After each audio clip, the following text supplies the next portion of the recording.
Assalamualaikum warahmatullahi wabarakatuh. Di sini, kami dari kelompok 6 akan sedikit menjelaskan tentang bab 6 mengenai bagaimana Pancasila menjadi sistem etika.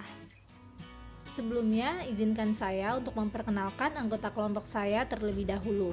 Dalam kelompok kami ada 3 presentator, yaitu yang pertama Dian Vivianita, yang kedua saya sendiri Nadifa Salsabila, dan yang ketiga ada Sinta Dewi. Kemudian yang berperan sebagai editor yaitu Nadia Alzida, dan yang berperan sebagai pembuat slide presentasi yaitu Siva Kolbia. Saya akan membacakan pokok-pokok pembahasan yang akan kelompok kami bahas ke depan.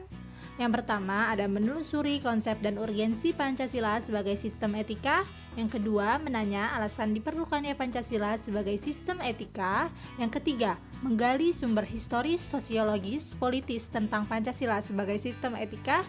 Yang keempat, membangun argumen tentang dinamika dan tantangan Pancasila sebagai sistem etika. Yang kelima, mendeskripsikan esensi dan urgensi Pancasila sebagai sistem etika. Dan yang terakhir adalah rangkuman tentang pengertian dan pentingnya Pancasila sebagai sistem etika. Pembahasan selanjutnya yaitu mendeskripsikan esensi dan urgensi Pancasila sebagai sistem etika. Materi yang pertama yang akan kita bahas yaitu menelusuri konsep dan urgensi Pancasila sebagai sistem etika. Nah, di sini kita pelajari dulu nih pengertian dari etika. Apa sih secara bahasa etika? Yaitu berasal dari bahasa Yunani yaitu ethos, yang artinya tempat tinggal yang biasa. Secara etimologis, etika berarti ilmu tentang segala sesuatu yang biasanya dilakukan atau ilmu tentang adat kebiasaan. Nah, pada umumnya etika dimengerti sebagai pemikiran filosofis mengenai segala sesuatu yang dianggap baik atau buruk dalam perilaku manusia. Nah, selanjutnya yaitu etika selalu berkaitan dengan masalah nilai, sehingga pembincangan tentang etika pada umumnya membicarakan tentang masalah nilai baik atau buruknya seseorang. Nah, nilai sebagai standar fundamental ditetapkannya seseorang dalam pergaulannya dengan orang lain, sehingga sesuatu perbuatan dapat dikategorikan etis atau tidak etisnya. Nah, yang selanjutnya ada etika Pancasila. Etika Pancasila adalah cabang filsafat yang dijabarkan di sila-sila Pancasila untuk mengatur perilaku kehidupan bermasyarakat, bernegara, dan berbangsa di Indonesia. Nah, terdapat 5 nilai nih yang terkandung dalam etika Pancasila. Yang pertama yaitu spiritual, yang kedua humanus, yang ketiga yaitu solidaritas, yang keempat yaitu menghargai orang lain, dan yang terakhir yaitu peduli. Nah, selanjutnya ada aliran-aliran etika. Aliran-aliran etika ini dibagi menjadi 3. Yang pertama ada etika keutamaan, yang kedua yaitu ada teleologis, yang ketiga ada deontologis. Kita bahas yang pertama dulu ya. Nah, etika keutamaan, dia tuh berorientasi di keutamaan atau kebijakan. Nah, di watak nilainya yang pertama yaitu ada disiplin, kejujuran, balas kasih, murah hati. Nah, keterangan dari aliran keutamaan ini yaitu moralitas yang didasarkan pada agama. Kebanyakan moralitas yang berdasarkan agama ini menganut etika keutamaan. Yang kedua ada teleologis. Dia tuh berorientasi pada konsekuensi atau akibat. Nah, watak nilainya yaitu kebenaran dan kesalahan didasarkan pada tujuan akhir. Hasil seperti eudemonisme, hedonisme, sama utilitarianisme. Nah, yang terakhir ada deontologis, yaitu kewajiban atau keharusan. Nah, watak nilainya yaitu kelayakan, kepatutan, sama kepantasan. Nah, pandangan etika yang mementingkan kewajiban seperti halnya pemikiran Immanuel Kant yang terkenal dengan sikap imperatif kategoris. Nah, dia tuh perbuatan baik yang dilakukan tanpa pamrih. Alasan munculnya Pancasila sebagai sistem etika. Yang pertama yaitu dekadesi moral. Nah, yang kedua korupsi merajalela di mana-mana. Nah, yang ketiga kurangnya kontribusi dalam pembangunan. Nah, kurangnya kesadaran masyarakat untuk berkontribusi dalam pembangunan ini membuat salah satu alasan kenapa Pancasila ini sebagai sistem etika. Nah, yang keempat yaitu pelanggaran hak asasi manusia. Banyaknya pelanggaran yang dilakukan manusia itu menyebabkan Pancasila muncul sebagai sistem etika. Nah, yang terakhir adanya kerusakan lingkungan. Gali sumber historis, sosiologis, politis tentang Pancasila sebagai sistem etika. Sumber historis dibagi menjadi 3 periode. Yang pertama, pada zaman Orde Lama, Pancasila sebagai sistem etika masih berbentuk sebagai philosophische Grundslag atau Weltanschauung. Artinya, nilai-nilai Pancasila belum ditegaskan ke dalam sistem etika, tetapi nilai-nilai moral telah terdapat pada pandangan hidup masyarakat. Yang kedua, zaman Orde Baru. Pancasila sebagai sistem etika disosialisasikan melalui penataran P4.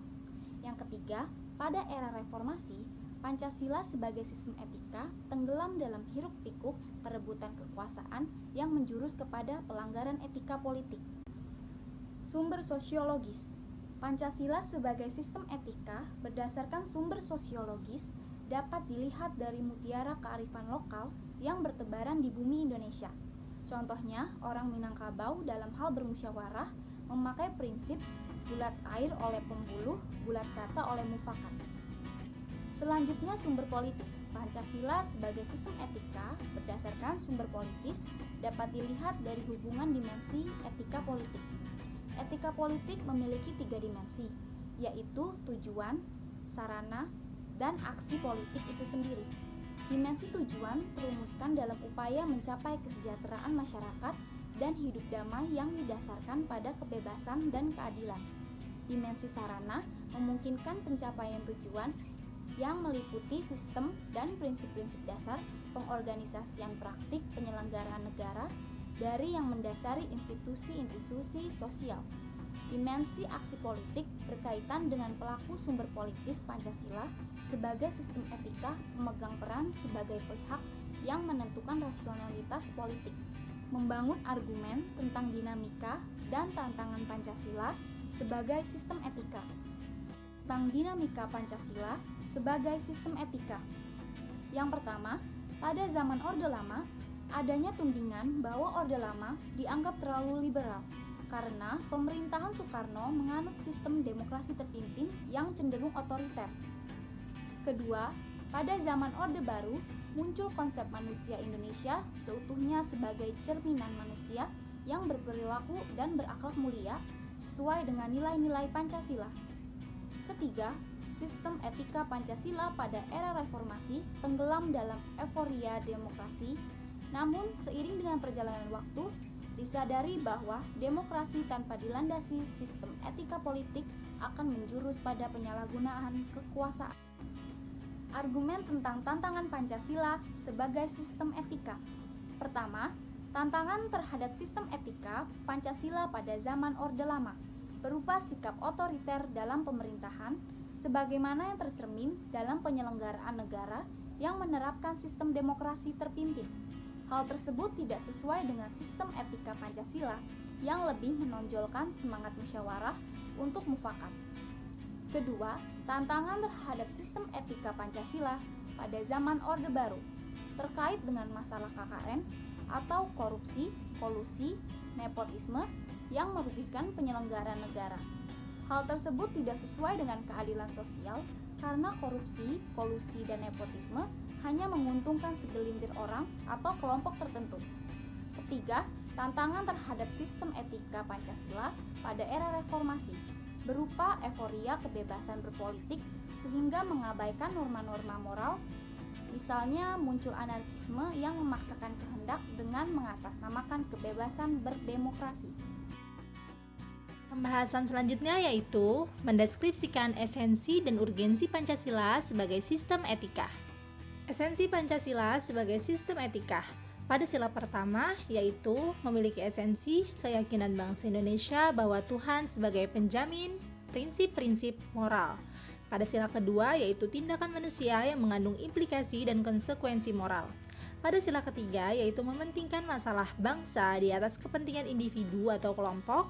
Pada sila keempat prinsip musyawarah untuk mufakat, dan pada sila kelima yaitu menonjolkan keutamaan yang terkandung dalam nilai keadilan. Selanjutnya adalah urgensi Pancasila sebagai sistem etika. Yang pertama adalah sumber moral dan inspirasi bagi penentu sikap, tindakan, dan keputusan yang diambil sebagai warga negara. Kemudian yang kedua adalah memberi guidance bagi setiap warga negara sehingga memiliki orientasi yang jelas dalam tata pergaulan baik lokal, nasional, regional, maupun internasional. Kemudian yang ketiga ada menjadi dasar analisis bagi berbagai kebijakan yang dibuat oleh penyelenggara negara. Kemudian yang terakhir adalah filter untuk menyaring pluralitas. Pembahasan yang terakhir yaitu rangkuman tentang pengertian dan pentingnya Pancasila sebagai sistem etika. Pancasila sebagai sistem etika adalah cabang filsafat yang dijabarkan dari sila-sila Pancasila untuk mengatur perilaku kehidupan bermasyarakat, berbangsa, dan bernegara di Indonesia. Pentingnya Pancasila sebagai sistem etika adalah untuk menjadi rambu normatif dalam mengatur perilaku kehidupan bermasyarakat, berbangsa, dan bernegara di Indonesia. Sekian penjelasan singkat dari kami, kurang lebihnya mohon dimaafkan, semoga bermanfaat. Wassalamualaikum warahmatullahi wabarakatuh.